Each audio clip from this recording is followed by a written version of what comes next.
જિલ્લામાં આગામી 48 કલાક વરસાદનું જોર યથાવત રહે તે પ્રકારની હવામાન નિષ્ણાંત અંબાલાલ પટેલ દ્વારા આગાહી વ્યક્ત કરાઈ છે। 2 દિવસ બાદ રાજ્યમાં વરસાદની ગતિ ધીમી પડશે।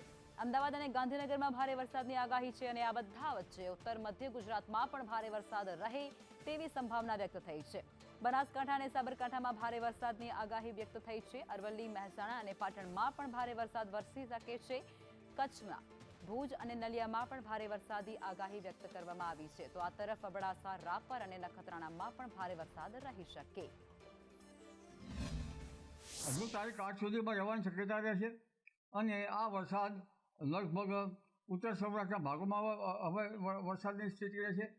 સુરેન્દ્રનગર, હળવદ, ધાંગધ્રા અને લગભગ લીંબડી, ચોટીલા આ ભાગોમાં વરસાદની સ્થિતિ રહેશે। થાણ વગેરે પણ ભાગોમાં વરસાદની સ્થિતિ રહી શકે છે, પરંતુ ધીરે ધીરે આ સિસ્ટમ લગભગ જે